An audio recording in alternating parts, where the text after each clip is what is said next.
بسم الله الرحمن الرحيم الحمد لله رب العالمين والصلاة والسلام على سيدنا محمد وعلى آله وصحبه الطيبين الطاهرين.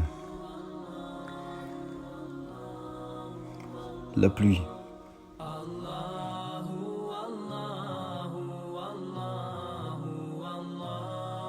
Le messager de Allah sallallahu alayhi wa sallam a dit: كان الله ولم يكن شيء غيره وكان عرشه على الماء. Ce qui signifie Allah existe de toute éternité et rien d'autre que lui n'est de toute éternité. Et son trône était sur l'eau. Cela signifie que Allah existait alors que rien d'autre que lui n'existait. Ni les cieux, ni la terre, ni les êtres humains, ni les anges, ni la lumière, ni l'obscurité, ni l'eau, ni le trône, ni quoi que ce soit de parmi les créatures que Allah a créées. Puis Allah a créé l'eau, qui est la première des créatures. Et ensuite, il a créé le trône. Et le trône était sur l'eau.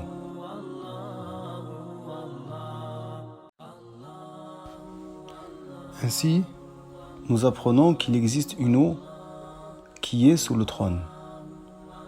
En effet, le messager sallallahu alayhi wa sallam a dit dans une invocation lors de la demande de la pluie: Allahumma أنزل علينا من الماء الذي تحت عرشك. Ce qui signifie: Ô Allah, fais descendre sur nous une eau d'en dessous de ton trône.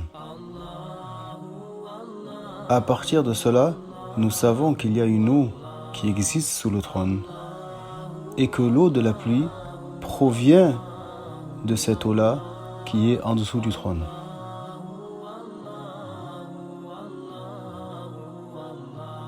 Dans les écoles, il est enseigné que l'eau de la pluie proviendrait de l'évaporation de l'eau des mers et que cette eau-là monterait dans le ciel, puis retomberait à nouveau pour devenir de la pluie, puis s'évaporerait à nouveau, monterait dans le ciel et tomberait à nouveau, ainsi de suite, tel un cycle.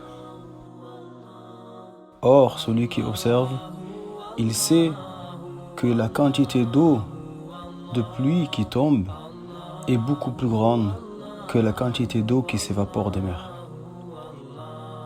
Donc l'eau de la pluie ne provient pas de l'évaporation de l'eau qui est dans la mer. Que dire alors des régions dans lesquelles il n'y a pas de mer? Et pourtant la pluie continue de tomber dans ces endroits-là. Donc l'eau de pluie provient réellement de deux endroits. D'en dessous du trône, tout comme l'a mentionné le messager sallallahu alayhi wa sallam. Quant au deuxième endroit, c'est une eau qui est située en dessous du premier ciel, telle une mer d'eau douce suspendue dans les airs sans que personne ne la porte. Elle est maintenue par la puissance de Allah. Allah a créé sept cieux. Il a créé le premier ciel. Il y a un espace, un vide, entre cette terre et le premier ciel, dans lequel nous pouvons observer les astres, le soleil, la lune, les étoiles. Au-dessus de cela, il y a un premier ciel. Ensuite, il y a un second ciel, ainsi de suite jusqu'au septième ciel. Au-dessus du septième ciel se trouve le paradis.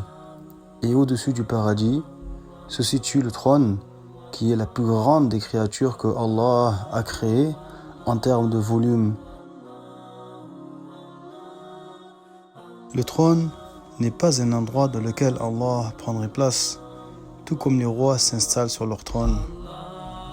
Mais Allah a créé le trône et en a fait une direction pour les anges, qui tournent autour du trône, tout comme les musulmans tournent autour de la Kaaba, la maison sacrée à la Mecque.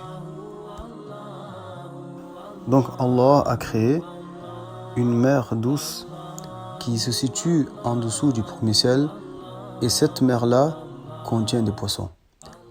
Pour cela, il se peut que des gens voient des poissons tomber du ciel, comme cela s'est produit dans le passé à plusieurs reprises.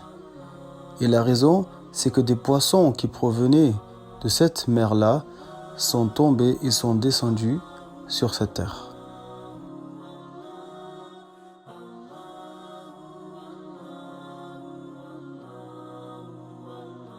Donc, comment l'eau de la pluie arrive-t-elle? Allah crée un vent. Quand les anges de la pluie entendent ce vent, alors ils prennent l'eau et la mettent dans ce vent.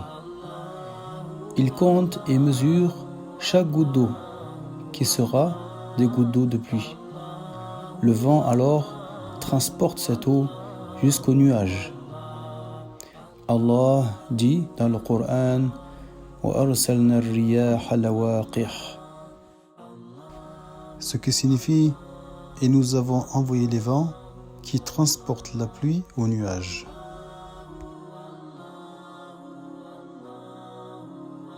Ces nuages, qui sont également à la charge d'anges, deviennent ainsi remplis d'eau, à l'image d'éponges énormes qui attendraient d'être pressées.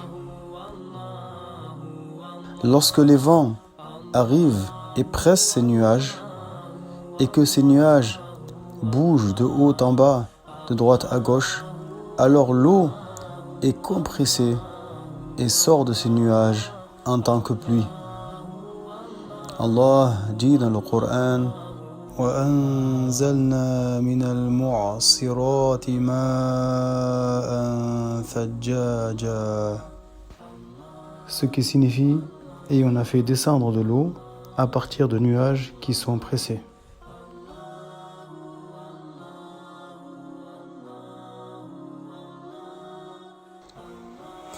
L'ange Mikaïl, alayhi salam, sait exactement le nombre de gouttes de pluie qui tombent. Allah l'a gratifié par cette connaissance-là. Chaque goutte d'eau qui tombe l'une après l'autre, elle est comptée et mesurée par les anges.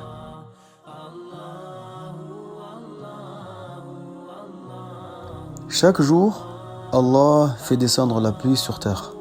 Cependant, ce n'est pas forcément dans les mêmes endroits. Et chaque année, c'est la même quantité d'eau qui est déversée.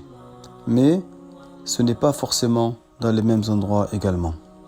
Notre dame Aïcha, que Allah l'agrée, a rapporté que le messager, sallallahu alayhi wa sallam, disait lorsqu'il voyait la pluie: Allahumma ja'alhu sayyiban hani'a, ce qui signifie: ô Allah, fais que cette pluie soit bénéfique.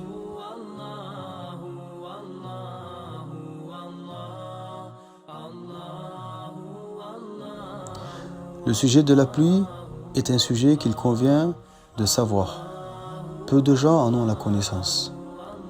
Peu de gens savent réellement d'où vient l'eau de pluie.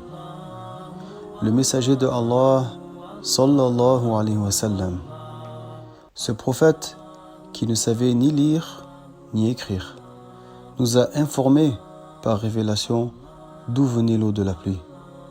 Et le messager de Allah, sallallahu alayhi wa sallam, est véridique.